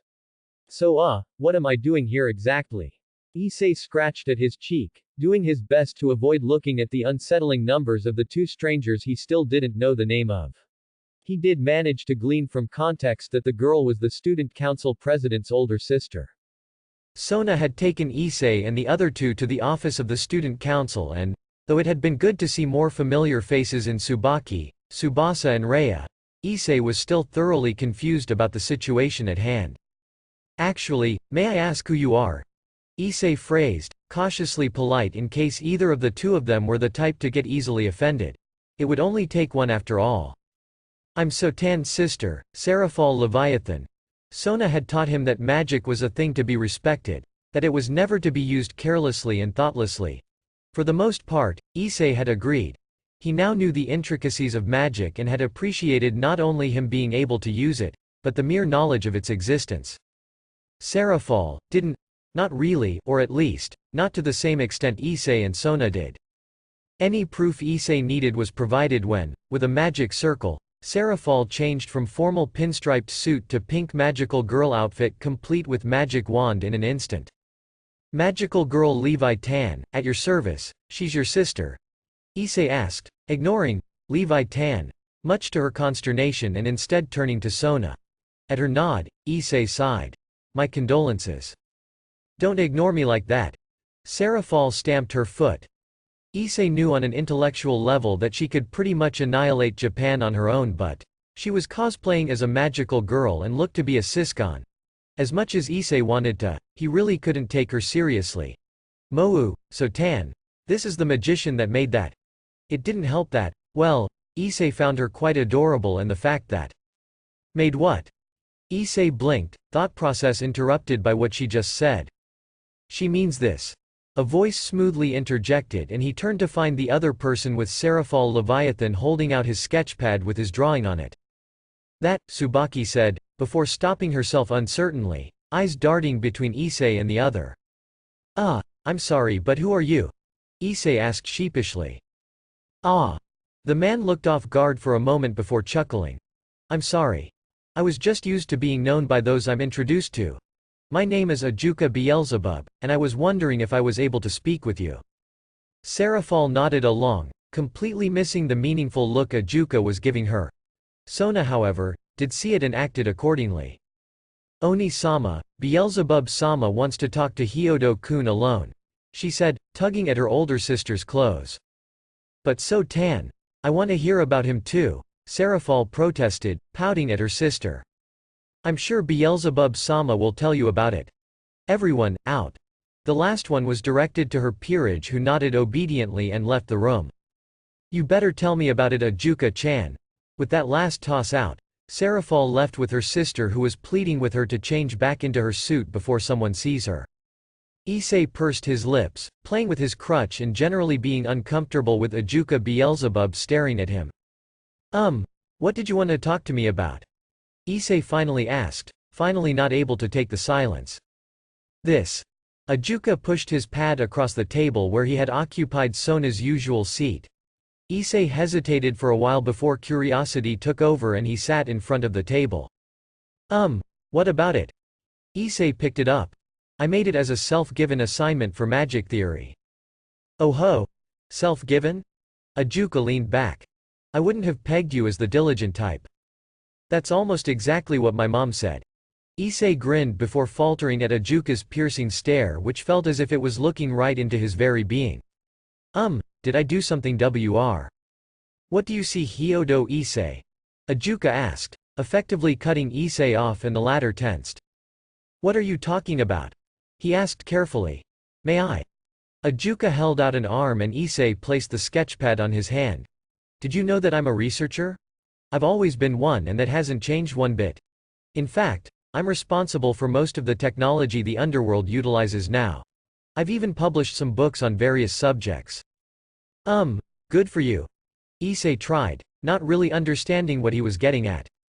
Ajuka smiled and then said, I've designed something similar to this back in my youth, back when I didn't know what I know now. It took me nearly a whole month just to design it after meticulously planning for every single possibility, every interchangeable variable. And yet, Ajuka stood up and paced around the table, stopping right in front of Issei. You, a human that hasn't even reached your second decade of life, that hasn't even known about the existence of magic for a year, has found a way to manage. What do you see, I wonder? Ajuka looked down on him and Issei gripped at his crutch, swallowing nervously. Just when he was sure that the devil in front of him was going to crush him like a bug, the moment passed. Well, it's not like it's any of my business. I've seen what I wanted to. Numbers. Issei said quietly. Ajuka turned and rose an eyebrow. I can see numbers everywhere. Issei sighed and looked up at the ceiling. He heard Ajuka settle on the chair in front of him. I see the values of everything. I could tell if the person's been bleeding or not by looking if there's iron somewhere. I can see the makeup of anything. Physics, chemistry, it doesn't matter. If there's numbers in it, I can understand it. Hell, Issei licked his lips. I could tell if someone's not human by seeing the differences of the values they tell. Fascinating. Ajuka breathed out. Anything. Anything and everything. Issei confirmed. That's why I've been doing so well with magic. The world's giving me all the tools I need to cast magic. All I need is to gather them up and place them in the proper order and I'm set. Would you mind me testing this ability of yours? At his nod, Ajuka held out his hands and above them, two near-identical spheres of water formed. Can you tell the difference between the two? Left one's more ordered, I suppose. That's the one you made using normal magic, right? And the right's the one you made using your devil powers? Issei said. That's certainly an amazing ability, Hyodo-kun. He acknowledged with a tilt of his head, letting his arms drop to the side, the two constructs disappearing as well. Is it? The words were out before he could control himself. Do you know how easy it is to forget that those values are people too? How easy it is to just see them as nothing more than numbers. I have to remind myself every day that I'm dealing with people and not just equations on a piece of paper. Ajuka stared at him, lips set in a thin line.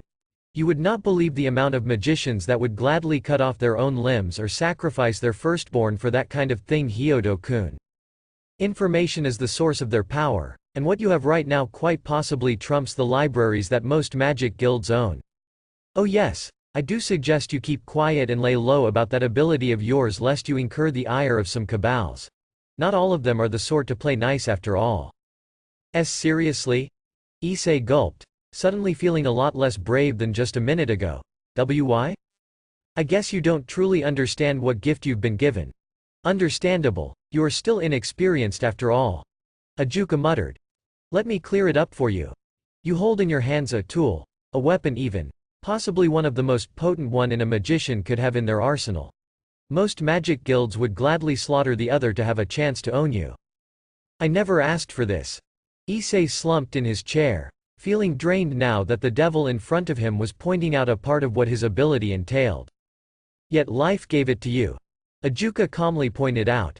And there's no point in agonizing over things that could have happened, what you could have changed in the past.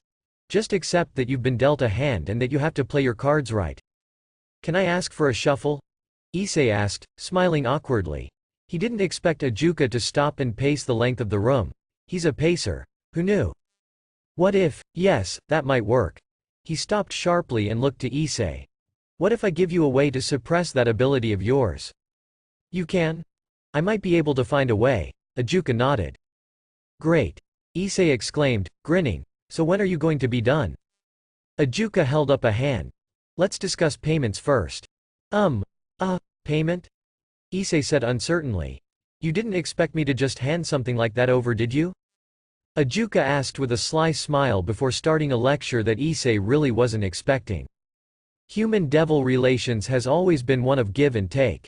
We perform services you request of us and you pay us something of equal value to what we've done.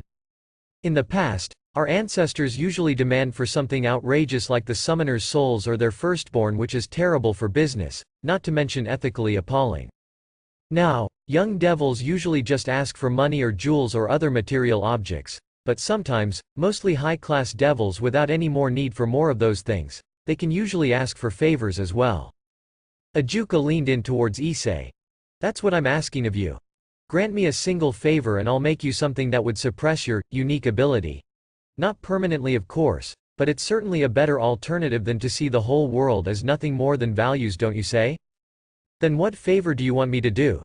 Issei asked, hoping to God that it wasn't something he isn't able to do, like kill a man, or end a civilization, or run a marathon. Let me pick your brain from time to time. Ajuka smiled. That's all I ask of you. Just as he walked towards the door, he added. And maybe a small thing too. Just a minor errand, really. Wouldn't be a trouble for someone with your kind of ability. Issei hesitated a bit at the added stipulation, but then he said, I'll do it. Completing his deal with the devil. The latter's satisfied smile made him think that he was a bit out of his depth and that he somehow made a mistake in accepting the deal at face value. Serafal. Ajuka opened the door, and almost immediately, the group of people that were gathered outside quieted down.